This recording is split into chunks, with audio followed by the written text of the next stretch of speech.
세상에 살면서 하나님의 말씀에 전적으로 순종하며 산다는 것은 결코 쉽지 않습니다. 하지만 그럼에도 불구하고 그리스도인이라면 반드시 하나님의 말씀에 순종하며 살아야 합니다. 그것 외에는 하나님의 뜻을 이룰 수 있는 방법이 없기 때문입니다. 또한 하나님의 말씀에 순종하지 아니하고서 그리스도인의 인생이 평안을 누리거나 행복할 수 없기 때문입니다.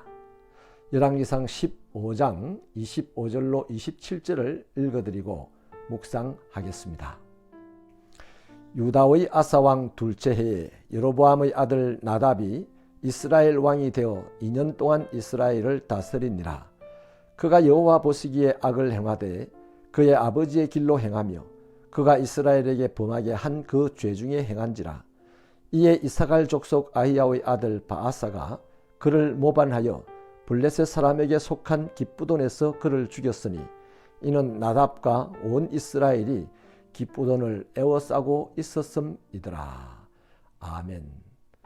나답은 아버지 여로보암 왕을 이어서 왕이 되어 1년 몇 개월을 통치하다가 바아사에게 살해당하는 비운의 주인공입니다. 성경은 그 이유를 그 아비의 길로 행했다고 밝히고 있습니다. 나답의 아버지 여로보암의 길이 무엇입니까? 하나님의 말씀대로 북이스라엘의 정권을 잡았습니다. 하나님의 말씀대로 정권을 잡았다면 향후에도 하나님의 말씀대로 나라를 통치해야 했었습니다. 그러나 그가 곧바로 한 행동은 베델과 단에 금송아지를 만들어 두고 그것을 하나님이라 주장하며 자신도 섬기고 백성 전부를 우상 숭배자로 만들었습니다. 이렇게 하면 예루살렘을 향하고 있던 백성들의 마음을 붙잡아 둘 수 있을 것이라고 생각을 했고 그로 말미암아 자신의 정권은 안전하게 유지될 것이라 생각했기 때문입니다. 그러나 그 일은 하나님의 마음과는 정면으로 배치되는 일이었습니다.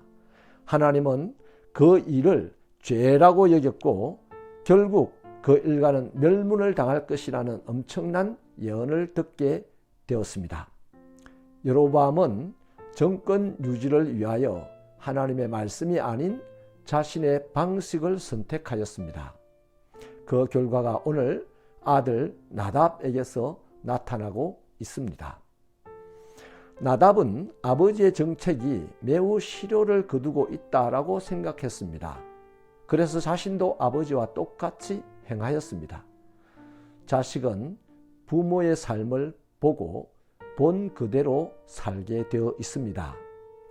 아버지의 통치를 보고 나답이 배운 것은 우상 숭배하는 것 외에는 없었습니다.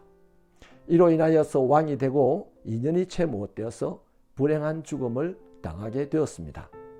이날 이후로 이스라엘의 전 역사는 모반과 살해와 타협으로 점철되고 말았습니다.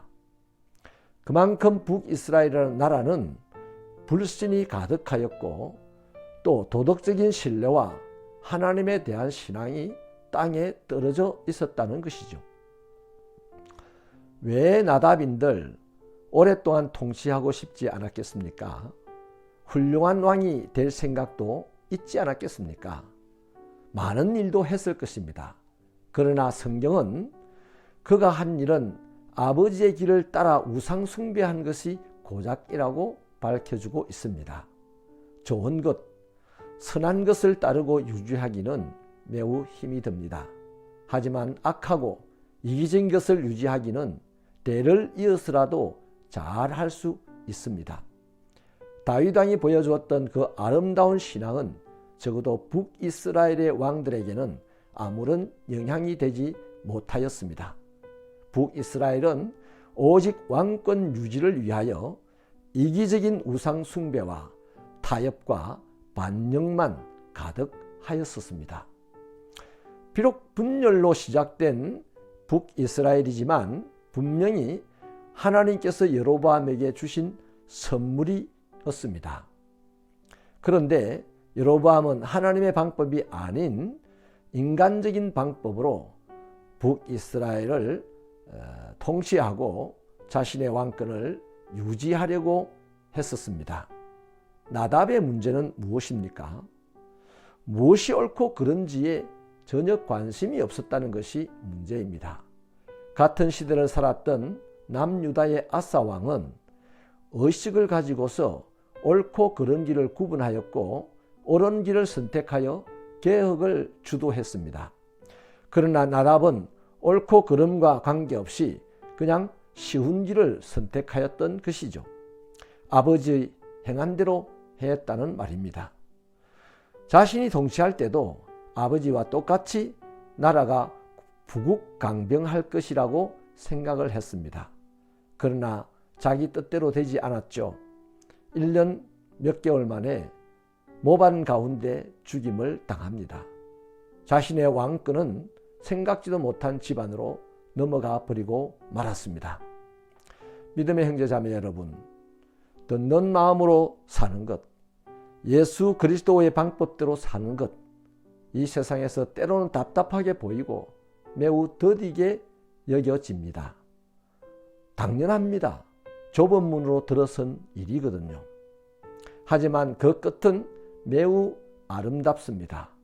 의와 평강과 희락이 가득 넘쳐나기 때문입니다. 그것이 우리의 행복이요 장차 천국인 것입니다. 그러나 바벨 정신으로 욕망을 따라 산다는 것은 매우 편하고 쉽게 보입니다. 당연한 것은 넓은 문으로 들어섰기 때문입니다. 하지만 그 길의 끝은 매우 아름답지 못합니다. 불안과 공포와 분노와 슬픔이 난무하는 것이죠. 그것이 곧 불행이요 지옥이라고 하겠습니다. 본문의 나답이 그것을 보여주고 있습니다. 사무엘은 어린 소년 때부터 주여 말씀하옵소서 종이 듣겠습니다 라고 하며 살았습니다. 그래서 그는 나라의 왕을 세우는 인생이 되었습니다. 인생이 가는 길엔 좁은 길이 있고 또 넓은 길이 있습니다. 본인이 선택해야 합니다. 진짜 그리스도인이라면 좁은 길을 선택합니다. 더디고 힘들고 괴로워도 틀림없이 좁은 길을 선택합니다. 놀랍게도 그것만이 그리스도인이 살 길이기 때문입니다. 하나님, 예수님을 믿기로 하였으니 이제 그리스도인답게 하나님의 말씀에 순종하여 철저히 말씀 위에서 살아가므로 세상과 타협하지 아니하고 견뎌내고 이겨내어서 세상을 구원하시는 하나님의 일에 이바지하는 우리 인생이 되게 하여 주옵소서. 예수님의 이름으로 기도하옵나이다.